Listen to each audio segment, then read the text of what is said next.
बुआ लाई चटपटा नाश्ता।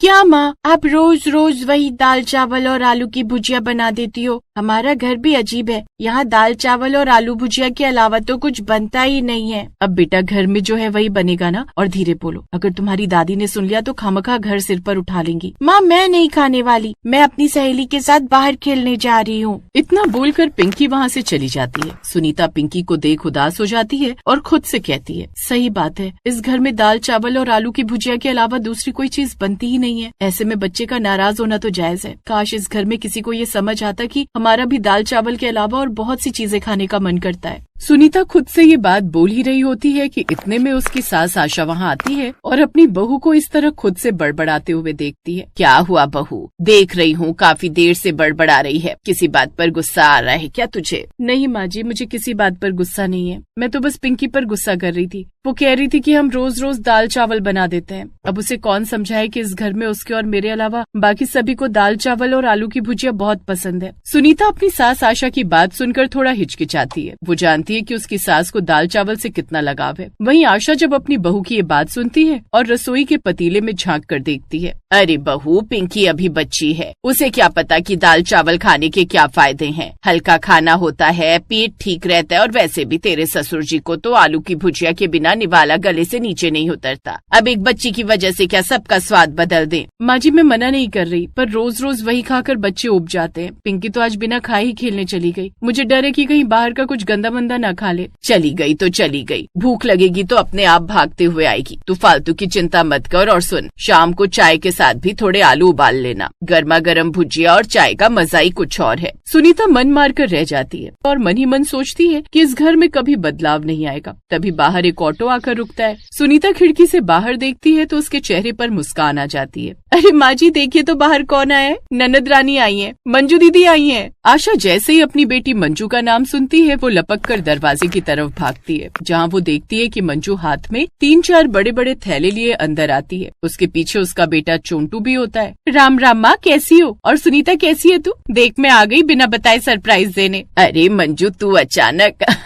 बड़ी खुशी हुई तुझे देखकर। आ बैठ, पानी पी। बहू जरा जल्दी से दीदी के लिए ठंडा पानी ला, और देख रसोई में दाल चावल तो तैयार हैं ही, दीदी के लिए परोस दे। मंजू जैसे ही दाल चावल का नाम सुनती है वो अपना चेहरा सिकोड़ लेती है। माँ रहने दो अपनी वही पुरानी दाल चावल और आलू की भुजिया। मुझे पता था कि तुम्हारे घर में इसके अलावा कुछ नहीं मिलेगा, इसीलिए तो मैं अपने साथ पूरा खजाना लेकर आई हूँ। सुनीता पानी लेकर आती है और उन डिब्बों को देखकर दंग रह जाती है। दीदी ये सब क्या है? इसमें से तो बड़ी लाजवाब खुशबू आ रही है। सुनीता ये है असली चटपटा नाश्ता। इसमें पनीर के पकौड़े हैं, समोसे और ये देख चटाकेदार पाव भाजी। माँ आज कोई दाल चावल नहीं खाएगा, आज ये सब चटपटा नाश्ता करेंगे। अरे मंजू ये सब बाहर का खाना सेहत के लिए ठीक नहीं होता, और फिर तेरे पापा क्या कहेंगे? उन्हें तो सादा खाना ही पसंद है। माँ पापा को भी आज कुछ नया चखने दो, रोज वही आलू खा खा कर उनके घुटनों में भी आलू भर गया। सुनीता जा जल्दी से प्लेटें निकाल कर ला, आज हम सब पार्टी करेंगे। ननद की बात सुनकर सुनीता भागकर रसोई में जाती है और प्लेटें लेकर आती है। तभी पिंकी भी बाहर से खेलकर वापस आ जाती है।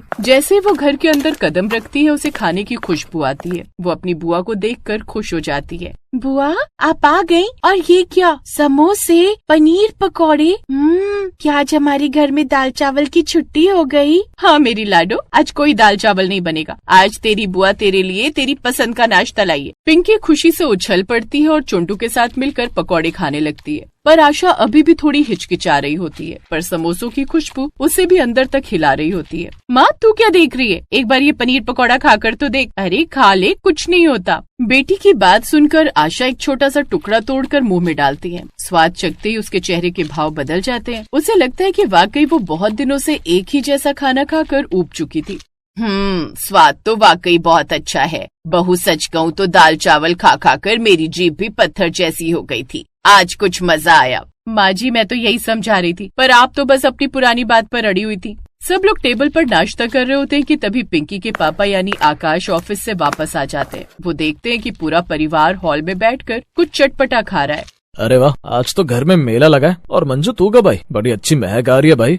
भैया आओ बैठो, आज तुम्हारी दाल चावल वाली सरकार गिर गई है। आज यहाँ चटपटे नाश्ते की पार्टी चल रही है। अरे वाह, मुझे तो यकीन ही नहीं हो रहा कि माँ पाव भाजी खा रही है। माँ कल तक तो आप कहती थी कि ये सब पेट खराब करता है। चुप कर, कभी कभी चलता है, और वैसे भी मंजू इतने प्यार से लाई है तो कैसे मना करती। और अब आकाश भी सबके साथ बैठ जाता है। घर में जो शांति और उदासी छाई रहती थी वो अब हंसी मजाक में बदल जाती है। तभी पिंकी एक बात बोलती है जिससे सब चुप हो जाते हैं। बुआ, आप तो रोज नहीं आ सकती, कल फिर माँ वही दाल चावल बनाएंगी और फिर मेरा मन उदास हो जाएगा। काश हमारे घर में भी ऐसा नाश्ता रोज बनता। पिंकी की बात सुनकर सुनीता का चेहरा उतर जाता है। मंजू सुनीता की तरफ देखती है और फिर अपनी माँ की तरफ। माँ, पिंकी सही कह रही है, तुम लोग खाने के मामले में बहुत ज्यादा पुराने ख्याल के हो गए। सुनीता को भी नया नया खाना बनाना आता है पर तुम उसे मौका ही नहीं देती। अगर ये लोग रोज वही एक चीज खाएंगे तो बच्चों का मन घर के खाने से उठ जाएगा। पर बेटा, रोज रोज ये तली हुई चीजें बनाना भी तो मुश्किल है ना। माँ जी, जरूरी नहीं कि हम रोज पकौड़े ही बनाएं, हम पोहा, उपमा, चीला या सैंडविच भी तो बना सकते हैं। इनमें मेहनत भी कम है और ये दाल चावल से अलग भी है। उन सब की बात सुनकर आशा सोच में पड़ जाती है। उसे लगता है कि उसकी जिद की वजह से घर के बच्चे और बहू परेशान रहते हैं। वो आकाश की तरफ देखती है जो बड़े मजे से पाव भाजी का आनंद ले रहा है। ठीक है भाई, मैं हार मानती हूँ। आज से इस घर में दाल चावल का राज खत्म। बहू, तू हफ्ते में 3 दिन अपनी पसंद का नाश्ता और खाना बनाएगी, और पिंकी तू अब कभी भूखी नहीं सोएगी, ठीक है? सच्ची दादी, आप तो दुनिया की सबसे अच्छी दादी हो। इस तरह सभी लोग बुआ जी के लाए हुए नाश्ते को मजे से खाते हैं और बुआ जी ने बड़ी ही आसानी से सुनीता के घर की प्रॉब्लम ठीक कर दी थी। अब सभी लोग खाकर जब अपने कमरे में जाते हैं तो सुनीता मंजू से बोलती है, दीदी आपका बहुत बहुत शुक्रिया। आपकी वजह से आज हमारे घर का वही पुराना रिवाज बदल गया है। सच में मैं बहुत खुश हूँ। अब ज्यादा भावुक मत हो पागल। कैसी है? सच कहूँ तो इसीलिए मैं यहाँ आई और ये सब चीज बदलने की कोशिश की, और देख मेरी तरकीब काम आ गई। इस तरह दोनों ननद भाभी एक दूसरे के गले लग जाते हैं।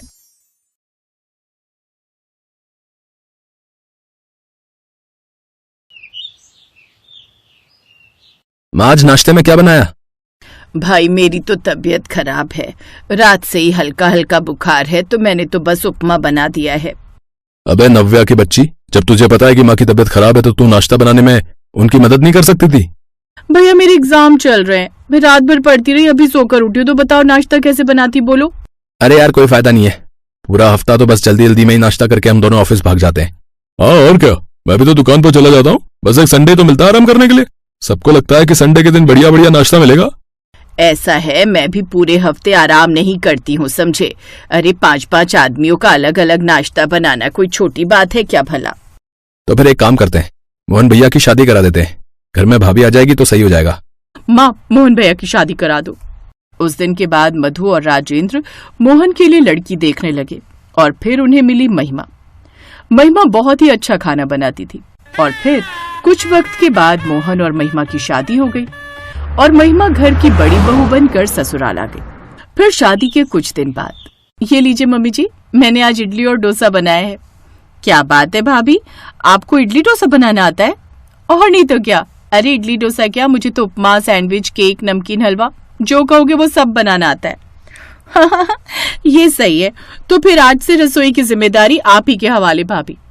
हाँ, वो तो है ही। महिमा नहीं जानती थी कि वो कितनी बड़ी मुसीबत मोल ले रही थी। शादी के बाद कुछ दिन तक तो वो शौक शौक में अच्छा खाना बनाती रही और बदले में उसे भर भर कर तारीफें भी मिलती रही।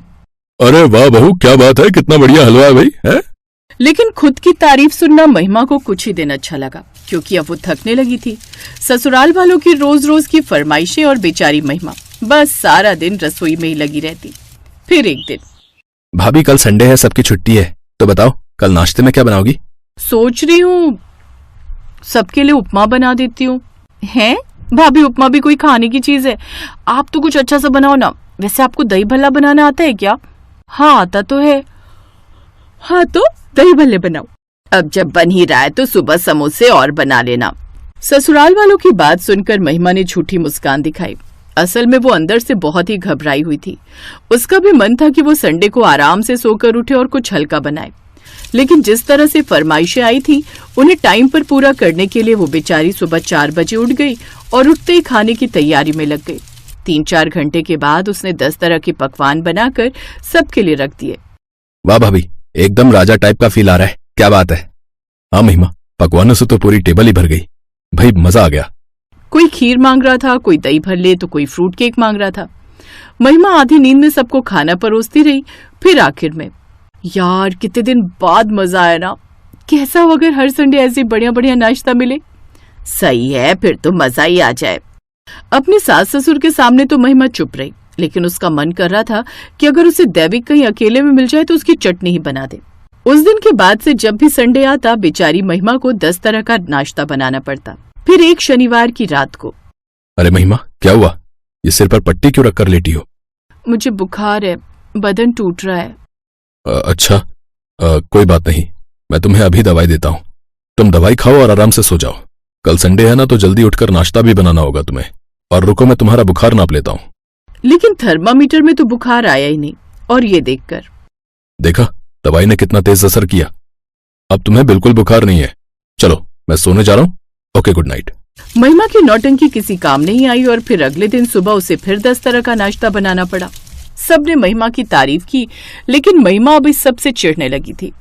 अगले हफ्ते शुक्रवार के दिन, इस बार मैं नाश्ता नहीं बनाऊंगी। एक काम करती हूँ, मैं मायके चली जाती हूँ, कह देती हूँ कि मुझे मायके की बहुत याद आ रही है।